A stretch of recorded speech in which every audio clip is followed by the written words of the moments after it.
Alléluia. Vous savez, quand on était gamin, on s'amusait un peu à se provoquer les uns les autres. Et ceux qui avaient des frères qui étaient très forts réputés, qu'est-ce qu'ils faisaient à ce moment-là? Ils se mettaient derrière leur frère aîné. Et ils s'avançaient, et ils faisaient des grimaces. Alléluia. Tu sais que tu peux t'approcher de lui. Parce qu'en t'approchant, tu vas faire à son frère aîné. Mais lui, derrière, il te fait des grimaces, pas agréables. Mais tu es content de te contenir parce que si tu parles, grave à toi. Alléluia. Amen. Le diable, c'est un peu comme ça. Quand il nous voit, il peut te projeter parce que Jésus est là. Parce qu'il sait que si tu te touches, il touche Jésus. Et quand il peut toucher Jésus, alors tu as le temps de danser, de louer, de glorifier et d'avancer. Alléluia. Alléluia. Amen. Jésus est ressuscité. S'il n'y avait pas la résurrection, la foi ne servirait à rien. Cette parole même ne vaudrait rien, puisqu'il est vivant. Alléluia. Nous sommes là. Amen. Que le Seigneur te bénisse.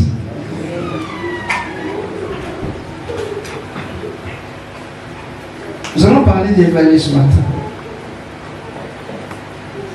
Affronter nos vallées. Amen.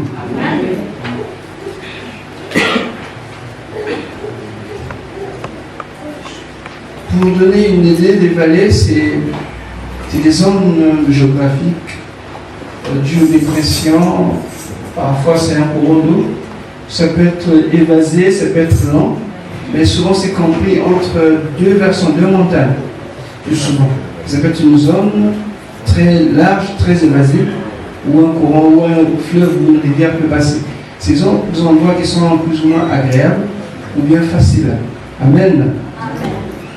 Et généralement les grandes cultures se font dans des vallées. Mais il n'y a pas que ça.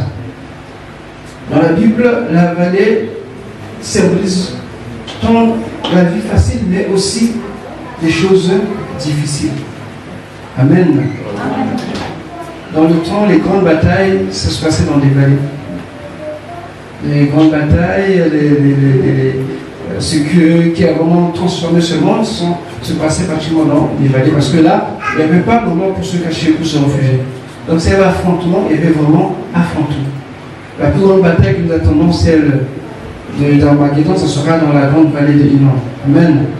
Non, même Jérusalem. Donc, ce sont des endroits pratiquement appropriés à ce genre de manifestations. Mais j'aimerais plus insister sur les circonstances de nos vies. Parce que les vallées aussi parlent des situations que nous traversons, que nous connaissons dans notre vie. Amen. Parce que on a des passages difficiles.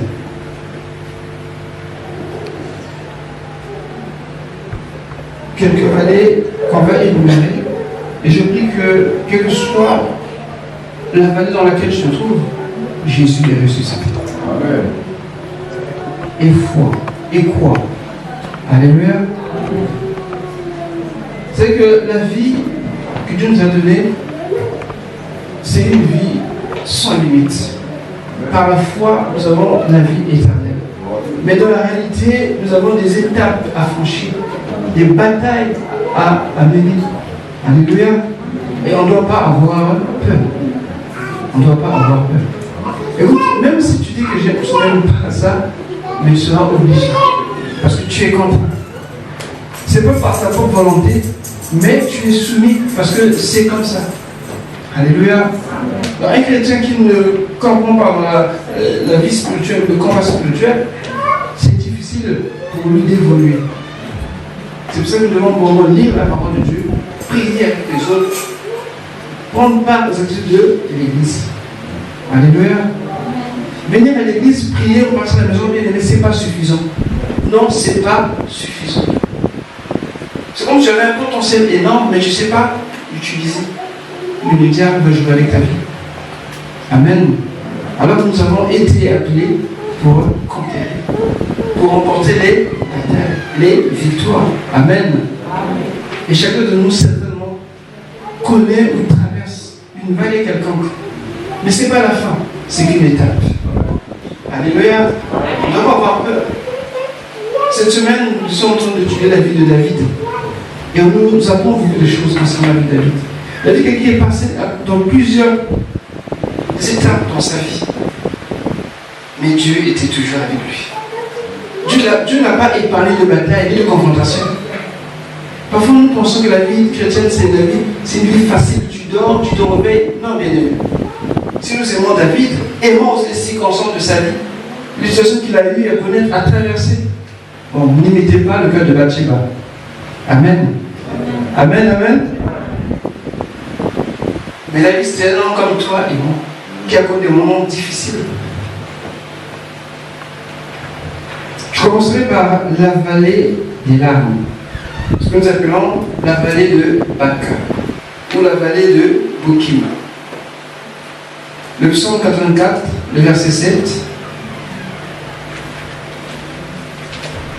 Juge 2, le verset 5. Dans Juge 2, le verset 5.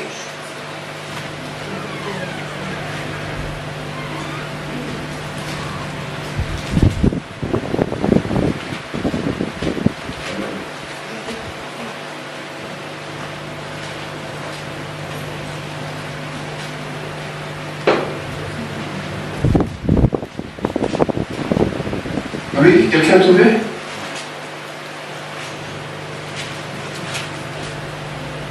Psaume 84, verset 7. Amen. Lorsqu'il traverse la vallée du Baca, il la transforme en un lieu plein de sources. Et la pluie la couvre aussi de bénédictions. Amen. Amen. C'est une vallée de larmes, la vallée de Baca. Dans Josué 2, nous retrouvons cette même vallée. Ici, on l'appelle Bokim. D'où cette appellation de la vallée des larmes. Ils donnèrent à ce lieu le nom de Bokim. Ils y offrirent des sacrifices à l'Éternel. Parce que le peuple avait beaucoup pleuré. Mais ça parle des temps difficiles. Ça parle des moments où tu connais des souffrances, des douleurs internes, et qui se manifestent par des larmes. Alléluia. Tu ne parles pas, mais on voit les larmes couler. C'est des moments difficiles de la vie. Je ne peux pas te dire exactement, mais tu connais ces moments certainement, où tu ne sais plus quoi dire, quoi faire. Alléluia. Mais quand tu parles, tu supplies en parlant. Tellement la douleur te serre, tellement la souffrance est là, et les larmes finissent par couler. Tu es dans cette vallée. Et la parole de Dieu dit qu'il transforme cette vallée en un lieu de joie. Dieu ne va pas dire que tu vas quitter ça, tu vas quitter cette vallée, non. Mais dans cette vallée, Dieu va te transformer. Amen. Tu sortiras vainqueur de cette épreuve. Mais ton cœur va connaître un moment douloureux. Alléluia. Oui, ça parle de la vallée de Baca, la vallée des pleurs. Parfois certains pleurent, parfois certains larmes ne servent. Ça ne sert pas d'aller consoler quelqu'un. Parfois c'est Dieu qui parle à la personne. Parfois Dieu te met là exprès pour traiter ton cœur, pour parler à ton âme. Alléluia. Amen. Mais généralement parfois nous ne comprenons pas. Nous ne comprenons pas. Et nous aimons jeter la faute sur les autres. Écoute, en tant qu'enfant de Dieu, j'en ai un conseil. Quand ça ne va pas, prie. Parle au Seigneur. Parle, prie, pleure devant Dieu. Parce que dans la vallée de... Ne dis pas qu'un tel a fait, un tel a dit non, bien aimé. Tu laisses la distraction. Nous sommes faibles parce que nous voulons toujours accuser les autres. Nous voulons être responsables de ce que nous vivons, ce que nous sommes. Nous voulons toujours, excusez-moi, un peu à l'image de ce qui se passe ici. Il y a toujours un responsable. Et en l'occurrence, c'est le gouvernement. Vous le savez, non, je ne vous l'apprends pas. Alléluia. Amen. Tout ici, c'est la faute à... Non, avec Dieu, il faut prendre du temps. Prends du temps. Même quand c'est difficile, parfois tu peux être comme abandonné seul. Et oui, tu traverses un moment difficile. Et puis, il faut qu'il ne pleure pas. Il se croit tellement dur, tellement fort, que pleurer c'est une faiblesse. Mais pleurer n'est pas une faiblesse. Amen. Jésus a pleuré. Alléluia. Il n'y a pas que les femmes qui pleurent, les hommes aussi pleurent. C'est la vallée de Baca. Et ces pleurs, ces larmes, Dieu va les transformer. Sans comme une distraction. Alléluia. Tu peux noter cela si tu notes, mais on fait que commencer. Parce que chacun de nous, quelque part, doit affronter une ou des vallées. Mais c'est avec la parole de Dieu, avec l'Esprit de Dieu et dans la prière. Ce sont des choses que Dieu permet qu'on puisse connaître pour glorifier son nom. Qu'on puisse le rendre gloire. C'est pas quand tu vas manger, quand tu t'es reposé, gloire à Dieu, alléluia. Mais non, ça ne veut rien dire. Parce que ton témoignage, ce que tu diras, sortira de tes entrailles. Ce que tu auras vécu, ce que tu auras expérimenté avec la puissance de Dieu. Et sache que ce n'est pas le pasteur qui sera à tes côtés. Ni l'ancien, ni le diacre, la diaconesse, ni ton frère et ta soeur, mais ce sera toi et Dieu. Dans la vallée de Baca. Alléluia. C'est une vallée terrible. Mais sache que tu n'es pas seul. Il est avec toi. Amen. Le Seigneur est toujours avec ses enfants. Amen. Il dit que même quand je marche dans la vallée de la mort, je ne crains rien. Ça, c'est la difficulté. Ça, c'est la première vallée.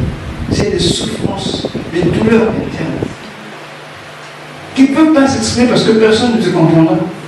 Alléluia. Mais Dieu sait. Tu vas aller en profondeur de toi-même. Apprendre de te connaître, à accepter ce que tu es et à l'assumer. Et dis, Seigneur, je veux changer maintenant. Fini les larmes, c'est fini. Mais parfois on aime qu'on reste là, qu'on nous console, qu'on vienne nous... Non. Alléluia. Amen. Chacun de nous, bien-aimés, un jour à l'autre, sera confronté à une des vallées. Que ça te plaise ou non, mais c'est comme ça. Parce que nous connaissons peut-être pas vraiment comme Dieu le veut, mais par nos vies, nos expériences, qu'elles soient bonnes ou mauvaises, Dieu glorifie son nom. Il dit que toutes choses concourent au bien de ceux qui aiment. Et je dis toujours, quelqu'un peut me rappeler ce que je dis? Même les choses qui font mal, c'est que tu n'aimes pas. Alléluia. Il y en a qui passent leur temps à vernir leur image. Vous perdez votre temps. Vous perdez votre temps. Laissez Dieu vous tailler. Laissez Dieu parler à votre cœur. Laissez Dieu vous traiter. Alléluia. Amen. Alors ce matin, j'aimerais attirer ton attention, bien aimé. Mais je te parle parce que je sais que Dieu veut dire quelque chose, mais écoute ce que Dieu te dit. Amen. La deuxième vallée, Josué 7, le verset 26.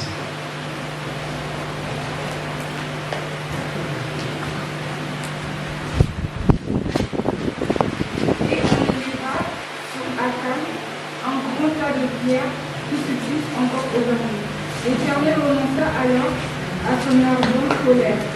C'est à cause de cette événement qu'on a appelé jusqu'à aujourd'hui cet endroit vallée d'Akan. Et l'on éleva sur Akan un grand monceau de pierre qui subsiste encore aujourd'hui. Et l'Éternel revint de l'ardeur de sa colère. De l'ardeur de sa colère. C'est à cause de cet événement qu'on a donné jusqu'à ce jour, à ce lieu, le nom de vallée d'Akan. La vallée du trouble. Alléluia. Amen. Oui, tu es troublé dans ton cœur. Tu es troublé dans tes pensées. Parce qu'il y a un jugement que Dieu est en train d'exercer. Tu es en train de passer dans cette vallée où tu es dans l'épouvante, où tu es dans la peur. Alléluia. Amen. Mais c'est quelque chose qui te concerne, toi et Dieu. Nous savons ce que Akan a fait. Il a été de trouble sur le peuple d'Israël en cachant ce qui était dévoué par interdit. Il a été démasqué. Il a été troublé. Mais quand on vous tourne en faute, vous avez le regard fuyant. Vous n'avez plus à regarder ceux qui vous regardent en face. Vous les regardez par terre. C'est ce cadre, le trouble. Quand tu es pris en flagrant de péché, quelle que soit la situation bénévole, assume cela. Assume cela. Confesse. Reconnais. Alléluia. Amen. Mais tout le monde fait sa marche, mais moi, selon moi, mais pourquoi? Oui, parce que Dieu t'a longtemps regardé. Mais il dit aujourd'hui, stop. Cette vallée, il faut que tu connaisses cette vallée du trouble. Alléluia. Amen. Mais tout le monde fait ça aussi, mais pourquoi pas moi? Et tu n'es pas tout le monde. Alléluia. Tu n'es pas tout le monde. Et ce sont comme ça où tu cherches quelque part un soutien, quelque part qui peut venir t'aider, mais il n'y a personne. Tu es désemparé. C'est des situations désagréables à vivre. Et pourtant, il le faut bien. Parce que ton traitement passe par là. Pour que Dieu te transforme, que Dieu te change, il faut que tu passes par ce creuset. Il faut que tu passes par ce fond. La vallée, d'accord. Le trou. Et comme cela, je parle de ces vallées, je parle de confrontation intérieure. Je ne dis pas que par rapport à tel papa, non. C'est toi et Dieu. Moi et Dieu. Pas quelqu'un d'autre. Parce que parfois, nous voulons facilement nous projeter, comme ça c'est Dieu, non bien aimé. Alléluia. Ayons le courage de nous regarder nous-mêmes en face. On se connaît. Nous nous connaissons. C'est vrai qu'on peut mentir à tout le monde, mais sans façon. Parce que ce que tu dis, tu sais que tu es en train de mentir. Mais ceux qui t'entendent ne savent pas que tu mens. Tu peux te mentir à toi-même. Alléluia. La vallée du trouble. La vallée, d'accord. Tu es perplexe. Tu es dans l'inquiétude. Tu te dis, qu'est-ce qui m'arrive? Qu'est-ce qui se passe? Tu es troublé. Tu manques de paix. Mais regarde bien, je te vois la réponse. Est-ce qu'il y a une chose interdite que tu as en toi, que tu as gardée? Tu le sais. Alléluia. Est-ce qu'il y a une chose que Dieu veut traiter qui t'expose? Tu le sais. Mais c'est des choses, c'est des situations que nous, chrétiens, nous connaissons. Chacun d'une manière individuelle. C'est pas pareil pour tout le monde. Alléluia. Mais chacun dans son lieu, dans son coin, dans son jardin secret, quelque part, il sait là où il est avec eux, Dieu. Il sait où se trouver avec le Seigneur. Certaines personnes ont du mal à se réunir avec les frères, avec les sœurs. Pourquoi? Parce que c'est leur être le problème. Oui. Mais qu'est-ce qu'on fait à ce moment-là? Je dis toujours que la solution immédiate, c'est de rejeter sur les autres ses propres fautes ou son propre péché. Non. Nous devons être responsables. Nous devons assumer pleinement. Pleinement. Et même ça peut faire mal. Crois-moi, ce mal sera un témoignage. Et ça va bénir le peuple de Dieu. Ça va te bénir aussi. Il est facile de dire que c'est un tel. Parce que Adam c'était comme ça. C'est Ève. Oh la bonne excuse. C'est très facile. C'est plus facile d'accuser. C'est même naturel d'accuser. C'est pas moi, c'est un tel. Même tout petit, on le fait. Alléluia. Amen. Ça, c'est la vallée. D'accord.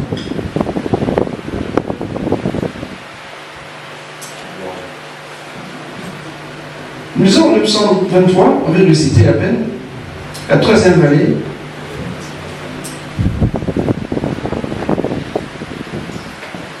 C'est David qui dit, quand je marche dans la vallée de l'ombre de la mort. Oh, c'est effrayant. C'est même terrifiant. La vallée de l'ombre de la mort. Ça me donne une image de l'Arizona, où il y a un climat sec, aride, un désert effroyable. Vous voyez des carcasses des animaux. Alléluia. C'est terrifiant. Des squelettes partout. Des vautours qui planent, qui rôdent, qui attendent que tu succombes, que tu tombes. Ah, c'est comme la vallée de l'ombre de la mort. La mort est comme si, c'est comme si tu sentais la mort. Alléluia. Il y a certaines personnes qui sont dans la maladie tellement que ils ont l'impression, quand je sais qu'ils vont bientôt abandonner la mort. Ils paniquent même. Ils disent, Seigneur, tu m'as abandonné. Ils pleurent. Mais non. Je te rappelle que ce n'est que l'ombre. Alléluia. Ce n'est pas la réalité. C'est l'ombre de la vallée de la mort. Et Dieu dit quoi? Son bâton et sa houlette. Parfois c'est des problèmes de maladie. Parfois c'est des menaces de mort. Parfois c'est dans le combat spirituel. Parfois c'est des attaques physiques et même spirituelles aussi. Où ta vie est menacée, où tu dis que qu'est-ce qui va m'arriver demain? Est-ce que je pourrais arriver demain? Mais Dieu te dit, n'aie crainte, je suis avec toi. Mais il faut que tu traverses ces moments-là. Il faut que tu connaisses ces moments-là, il faut que tu vois ma gloire dans ta vie. Cette vallée, on la craint. Alléluia. Avant que tu dors sur un cauchemar, tu te réveilles en sursautant, en hurlant. C'était qu'un rêve, un mauvais rêve, même si. Mais ici, la mort, c'est comme si tu palpais la réalité de la mort. Ah, parce que je suis sur le point de mourir. mais le Seigneur m'a secouru. Amen. Et tu vas témoigner cela, et tu diras ce que Dieu a fait. Et tu connaîtras sa puissance, et aussi sa grâce. Parce que les deux vont ensemble, pour rappeler qu'on ne mérite rien. Dieu nous aime, nous sauve, nous fait du bien par sa grâce. Nous voyons sa puissance dans nos vies par sa grâce. On n'a aucun mérite. Avant Jésus, il n'y avait pas le Saint-Esprit sur le monde. Et aucun homme, fût-il parmi de Dieu ou comment, ne pouvait faire descendre le Saint-Esprit sur la terre. C'était impossible. Mais c'est le décret de Dieu lui-même qui a décidé par Jésus que le Saint-Esprit descende. Donc c'est-à-dire qu'on n'a rien qu'on puisse mériter, mais c'est par grâce. Alléluia. Cette vallée, bien aimé les chrétiens, souvent on pose cette vallée. Ah, j'ai failli mourir. Ah, écoute, je te rappelle que tu mourras et que tu vivras et que tu annonceras les œuvres de. Et moi, je le prends sur les deux plans. Parce que même moi, physiquement, avec qui je suis vivant. Mais ce temps de trouble, je pourrais le connaître pour mon édification, pour mon témoignage et aussi pour une transformation. Parce que ces choses vont me rapprocher de Dieu. Cette crainte, là je m'éloigne de Dieu, va me rapprocher de Dieu. Une vie de prière plus régulière, une méditation, un service plus dévoué. Pourquoi? Parce que j'ai vécu, j'ai senti, je suis passé par cette vallée. Et j'ai gardé un peu le goût. Alléluia. Vous savez, quand on sert le Seigneur avec zèle, avec engouement, parce qu'on a expérimenté quelque chose de Dieu. Mais si tu ne l'as pas vécu, c'est difficile. Tu viens comme ça, quand ça te prend, tu fais, voilà. Mais quand vraiment tu connais ton Dieu, je dis bien quand tu connais réellement ton Dieu, tu ne sers pas pareil. Tu ne sers pas pareil. C'est pour ça que dans l'église, parfois, on est en train de faire un séminaire justement sur ça. C'est parce que parfois, il y a des choses, des frères, des sœurs, un peu comme ça, des filles, parce que pour eux, Dieu donne, fait. Voilà. Et leur foi est par rapport à ça. On ne juge pas. Mais celui qui a expérimenté ce genre de vie, c'est différent. C'est très différent. Moi, je regarde la vie des hommes de Dieu, je m'inspire. La seule chose que David a fait, qui pouvait rester longtemps, mais Dieu a dit non, ne le fais pas, c'est le projet de construire le temple. Amen. Dieu a dit non, c'est ton fils qui le fera. Mais David n'a jamais demandé autre chose. Il n'a jamais demandé, Seigneur, tue Goliath. Seigneur, tue les Philistins. Il disait, dois-je monter, dois-je combattre? Alléluia. Est-ce que c'est ça la différence? Il mettait sa vie en péril. Nous lisons David comme un héros, mais ce qu'il a vécu, tout le monde peut vivre la même chose. Ah, c'est la vallée de l'ombre de la mort. Tu es menacé, tu vois la mort, tu vois la maladie qui semble t'envahir, qui semble te gagner du terrain. Mais n'aie crainte. Jésus dit que celui qui meurt en moi, comme il mourra physiquement, mais il vivra spirituellement. Alléluia. Dans ce deux tableaux, on est gagnant. On ne perd pas. Le diable a échoué, c'est trop beau. Physiquement aussi, je suis mort. Ok? Jésus dit qu'il ne me suscite pas. Et même pendant que je suis sur terre, je suis avec lui dans le ciel. Alléluia. Donc l'homme n'avait la mort, de façon des épreuves, des situations que Dieu permet pour justement glorifier son nom. Que notre façon de voir, notre dimension, notre compréhension, notre état change. On ne change pas quand on est dans les bénis. On ne changera pas. Au contraire, ça va faire de la colère, de la jalousie, ça va susciter des querelles inutiles. Alléluia. Parce que c'est le niveau le plus léger. Quand on est au Seigneur, bénis-moi, Amen, bénis-moi, Amen. Mais l'homme exercé, c'est différent. Il brille pour les autres. Il est là pour les autres, pas pour lui-même. Ça, c'est la vallée de l'ombre de la mort.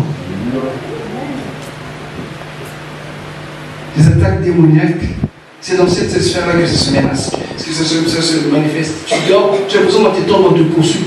Lève-toi et prends autorité au nom de Jésus. Tu supportes. Mais non! Ressaisis-toi. Lève-toi, marche dans la main s'il faut, au nom de Jésus. Réalise que c'est que l'homme Parce que Jésus a vaincu. On a dit tout à l'heure, Jésus a tout vaincu. Même la mort, il a vaincu.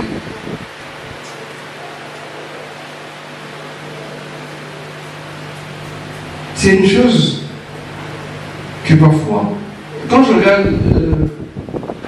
Jonas, il demandait la mort, mais parce qu'il savait qu'il n'allait pas mourir.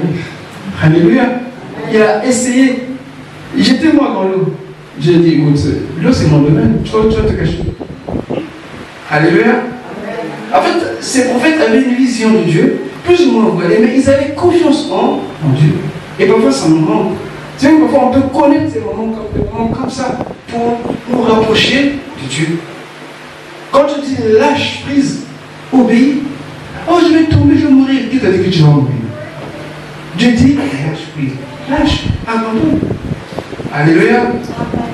Vous vous rappelez de cette histoire? Je raconte souvent, j'aime bien. Cet homme qui était suspendu sur une falaise. Et quand on va comme ça, il avait du mal, il ne distinguait même pas le sol, tellement que c'était haut. Et il a commencé à prier. Seigneur, Seigneur, je veux mourir, sauve-moi. C'est comme ça, on prie fort, hein, sincèrement. Et Dieu dit, ok, lâche. Il dit, non, attends, lâche. Je ne peux pas lâcher, je vais écraser, Dieu dit, lâche. Pour lui, il voulait que Dieu tende sa main, qu'il prenne sa main. Et c'est normal, humainement. Alléluia. Entre nous. Et même si c'était moi, je lui ai dit, oui, tends-moi la main, Seigneur, pour se voir comme ça, un peu comme avec Pierre. Dieu dit non, lâche. Il dit non, je ne suis pas lâché. Et à un moment donné, il était fatigué. Il dit, Seigneur, je meurs. Il dit, lâche. Et il a lâché.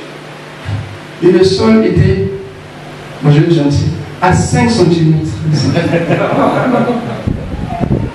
Alléluia. Parce que quand Dieu dit quelque chose, Dieu le fait toujours.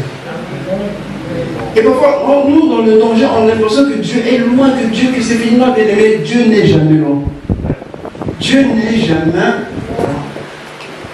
Mais cet homme a une autre expérience de la manifestation de la puissance de Dieu. Avant les choses que tu crains, c'est là que Dieu va se glorifier. Écoutez, si je n'ai pas été victime d'une attaque spirituelle, le combat spirituel ne m'aurait dit absolument. Comme certains chrétiens pensent que le combat spirituel, ben, c'est rien, c'est des histoires. Il est réel. Amen. Ne vous trompez, le combat spirituel est réel. Que tu le veux ou non, il est réel. Si tu ne fais pas attention, tu seras valé. Je vous dis la vérité. Mais pourquoi je comprends cela? Il a fallu que j'expérimente cette attaque-là. Et c'était très fréquent. Je m'en souviendrai longtemps. Alléluia. Parce que moi j'étais mort raisonneur. Et je me disais que la logique, écoutez, elle est valable partout, même Dieu aussi doit avoir une logique. Ah oui? Mais c'est que sa logique est à des milliers d'années-lumière de la mienne.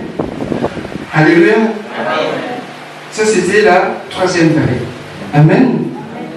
Mais honnêtement, ces vallées, j'aimerais que tu regardes quelle vallée, dans quelle vallée tu te trouves, parce qu'après on va prier. Mais j'aimerais qu'on puisse prier. La 4e vallée, Nombre 25, versets 1 à 2.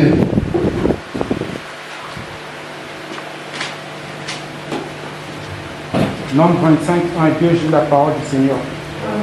Israël était installé à Stim. Le peuple commença alors à se livrer à la débauche avec les femmes moabites. Elles invitèrent le peuple au sacrifice en l'honneur de leur Dieu, et le peuple mangea de ce et se prosterna devant leur Dieu. Israël s'attacha au Dieu Baal Péor, et la colère de l'Éternel s'enflamma contre Israël. Amen. Amen. C'est la vallée de Sittim, ou la vallée d'Acacia, des Acacias. Cette vallée se trouvait dans le territoire de Moab. Israël demeurait à Sittim, et le peuple commença à se livrer à la débauche avec les filles de Moab. Elles invitaient le peuple au sacrifice de leur Dieu, et le peuple mangea et se prosterna devant leur Dieu. Israël s'attacha à Baal Péor, c'est une divinité des Moabites. Et la colère de l'Éternel s'enflamma contre Israël. En fait, cette divinité, c'est la prostitution, c'est la débauche. Alléluia. Ici, cette vallée part de la vie mondaine. Est-ce que tu es vraiment à Jésus? Est-ce que tu as réellement donné ta vie au Seigneur? Comme le monde. les plaisirs, les joies et tout ce que le monde offre. Parce qu'ils avaient venu sortir d'Égypte. Là-bas, ils sont passés comme dans le désert, il n'y avait pas de bar d'anciens. Il n'y avait pas de bar de nuit. Alléluia. Il n'y avait pas de bistrot. Arrivé dans un pays où il y avait ces choses-là. Parce que souvent les jeunes pensent que quand ils viennent prier, ils ne peuvent plus vivre. Non. Nous sommes libres, affranchis, délivrés de cette vie-là. Ça veut dire que tout ce qui trie, tout homme esclave de ce qui domine sur nous, Israël vient d'être affranchi. Et là, il tombe dans la débauche. Tu es chrétien. Et tu as encore à lutter contre la débauche dans ta vie. Tu es dans la vallée d'Acacia, la vallée de Sili, parce que c'est une vallée qui était prospère. C'était bien là-bas. Alléluia. Amen. Un peu comme la chair aime le monde. Elle aime la vie du monde. Les distractions, les joies, les plaisirs du monde. Tu ne peux pas faire un jour sans, ou bien une semaine, sans t'en passer d'alcool, ou bien d'aller regarder des projections X, ou bien t'entourer des gens qui ne glorifient pas le Seigneur. Mais avec que moi je préfère les amis du monde que dans le Seigneur, mais tu te trompes. Tu te trompes. Parce que c'est dans le monde. Voilà mon frère. Mais ceux qui sont le Seigneur que tu n'aimes pas, tu les supporteras sur le ciel. Alléluia.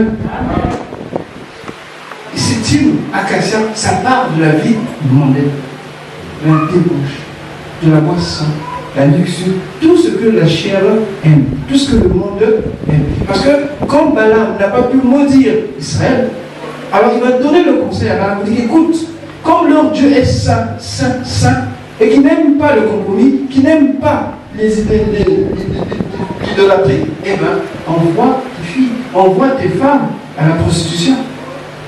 Et ils vont séduire le peuple d'Israël. Et Dieu va se fâcher contre Israël. Écoute, Dieu dans cette vie-là, sache que Dieu est fâché contre toi.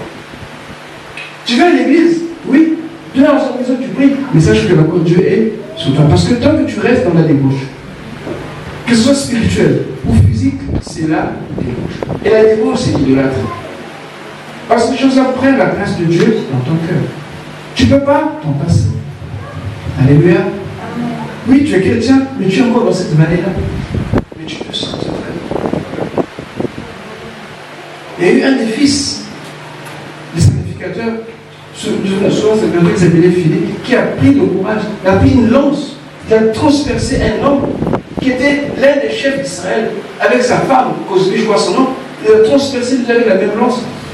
Et Dieu lui a donné la sacrificature à perpétuité. Parce qu'il avait apaisé la colère de Dieu. Quand tu vis dans la débauche, quand tu vis dans l'idolâtrie, bien-aimé, tu attires la colère de Dieu. Cette vallée, tu dois sortir. Tu dois te discipliner. Il lui dit, fouillez les pudicités. Ne résiste pas. Dis pas que je prie, j'ai Dieu. Non, fouille. C'est un conseil sage. Très sage. Alléluia. Amen. L'idolâtrie, toutes ces choses-là, débauche, c'est dans le monde, je les vois comme si c'était une seule et même chose. Et Israël était sous le coup du jugement à cause de ça. La vallée de Sittim, bien-aimé, sort de cette vallée-là. C'était pas ton nom en tant qu'enfant de Dieu. Tu dois t'affectionner aux choses de Dieu. Cherche à t'affectionner aux choses de Dieu, aux choses du ciel. Où tu les apprendras? C'est ici. C'est avec les frères et sœurs, en parlant, en témoignant, en lisant la parole, en méditant, en louant, en adorant. Amen. Parce que beaucoup de chrétiens sont dedans encore. Cette vallée bien-aimée, tu dois sortir de la vallée de Sittim. Amen.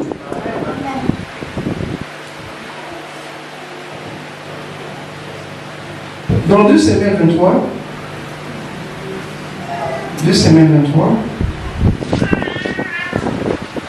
le verset 13, on nous parle de la vallée des Réphaïm.